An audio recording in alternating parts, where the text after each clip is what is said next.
Hábitos atômicos. Introdução.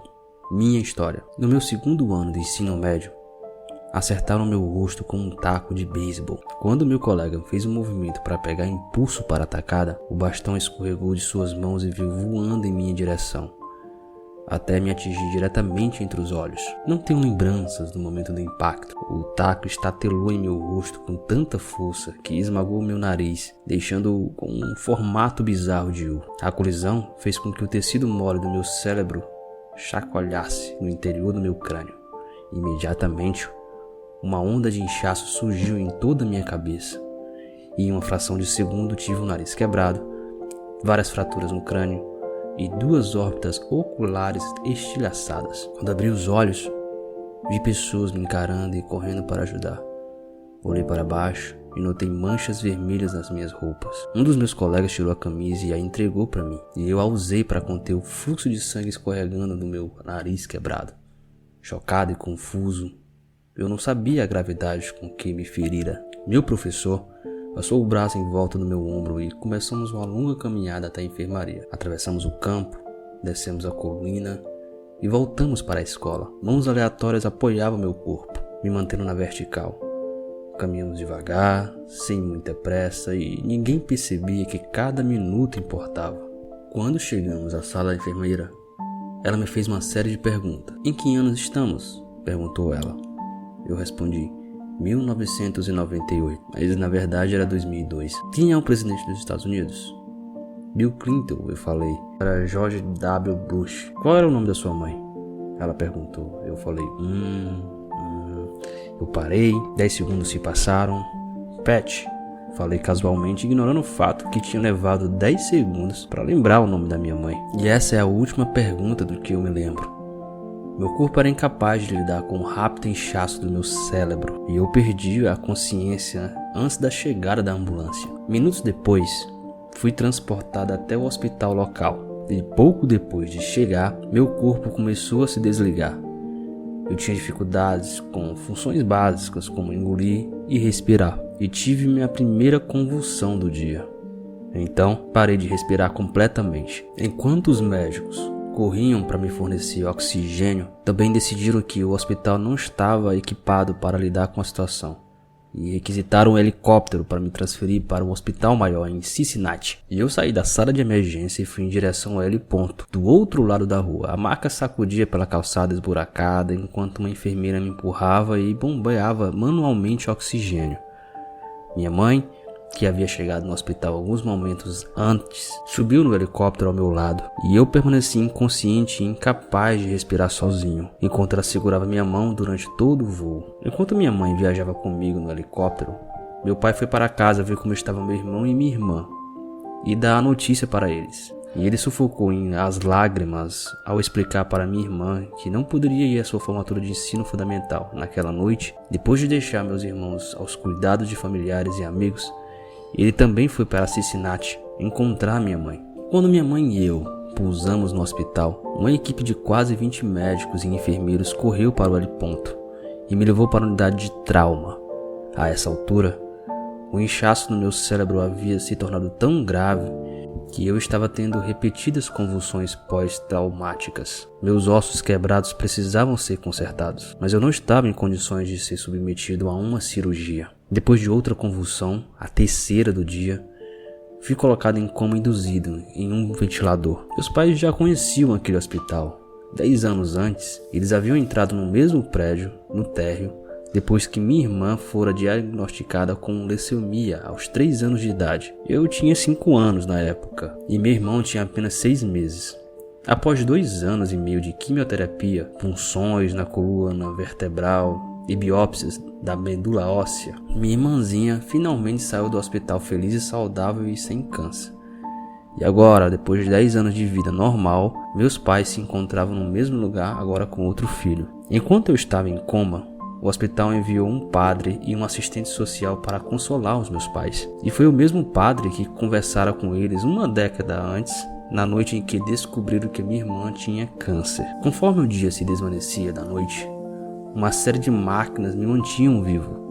Meus pais dormiram inquietos em um colchão hospitalar, em um momento em que eles desabaram de cansaço, mas logo depois já estavam completamente despertos e muito preocupados. Minha mãe disse mais tarde: foi uma das piores noites da minha vida. Por um golpe de misericórdia, na manhã seguinte, minha respiração melhorou a ponto que os médicos se sentiram confortáveis em me tirar do coma. Quando finalmente recuperei a consciência, eu descobri que havia perdido meu olfato. Com um teste, uma enfermeira me pediu para assoar o nariz e cheirar uma caixa de suco de maçã. Meu olfato voltou, mas, para a surpresa de todos, o ato de assoar o nariz forçou o ar através das fraturas do meu olho e empurrou o meu olho esquerdo para fora.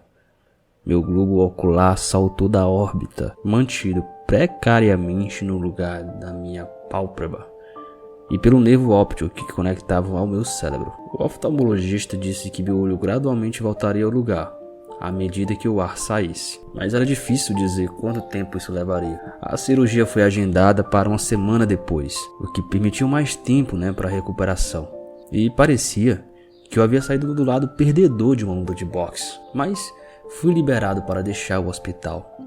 Voltei para casa com o nariz quebrado, meia dúzia de fraturas faciais e um olho esquerdo inchado. Os meses seguintes foram difíceis. Parecia que tudo em minha vida estava em pausa. Tive diplomia por semanas. Literalmente eu não conseguia ver direito. Demorou mais de um mês, mas o meu globo ocular acabou retornando ao devido lugar. Entre as convulsões e os meus problemas de visão, foram 8 meses antes que pudessem dirigir um carro novamente.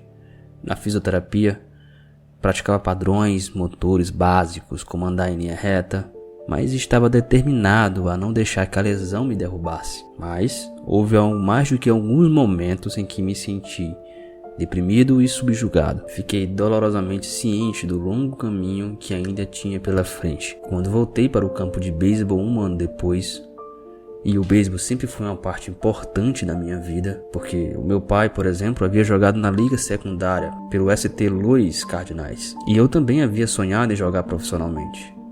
E após meses de reabilitação, o que eu mais queria era voltar para campo. Mas o meu retorno ao beisebol não foi tranquilo. Quando a temporada chegou, fui o único jogador júnior cortado do time do colégio. Fui rebaixado para jogar com alunos do 2º ano, no time júnior. Eu jogava desde os 4 anos e para alguém que havia gastado tanto tempo e esforço no esporte, ser cortado era humilhante. E eu ainda me lembro vividamente do dia em que isso aconteceu.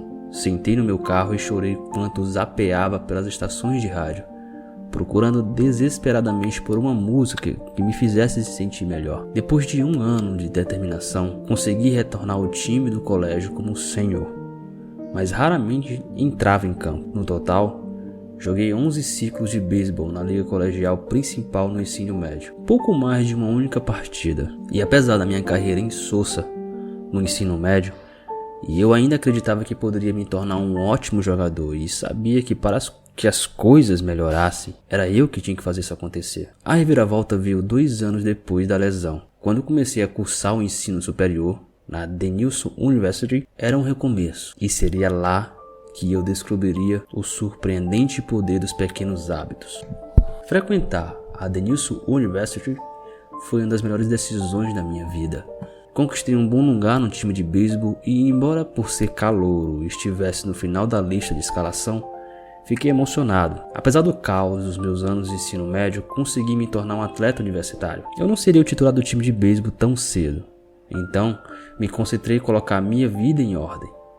Enquanto os meus colegas ficavam acordados até tarde e jogavam videogame, eu construía bons hábitos de sono e ia para a cama cedo todas as noites. No mundo bagunçado de um dormitório de faculdade, fiz questão de manter meu quarto limpo e arrumado. Essas melhorias foram pequenas, mas me deram uma sensação de controle sobre a minha vida. Comecei a sentir-me confiante novamente, e essa crescente crença em mim mesmo invadiu a sala de aula, enquanto aprimorava meus hábitos de estudo e consegui obter notas altas durante o meu primeiro ano.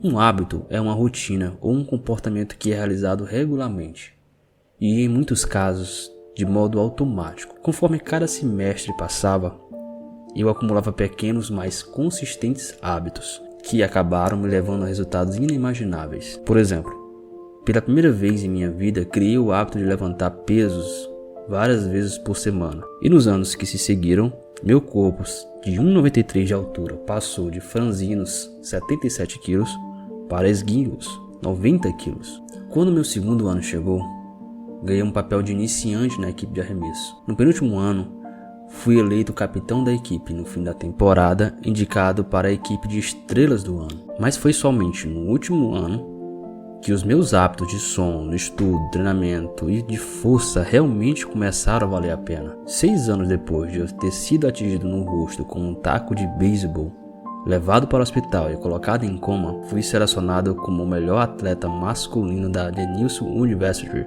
e nomeado pela ESPN Academy, uma honra concedida apenas a 33 jogadores em todo o país, e quando eu me formei, estava listado nos livros de registro da escola e em 8 categorias diferentes. Naquele mesmo ano, recebi a maior honraria da academia da universidade, a medalha do reitor.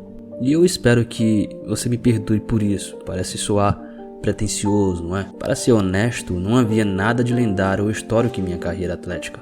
Não cheguei a jogar profissionalmente. No entanto, analisando esses anos em retrospectiva, acredito ter conseguido algo igualmente raro: atingir todo o meu potencial. E eu acredito que os conceitos desse livro o farão atingir o seu também.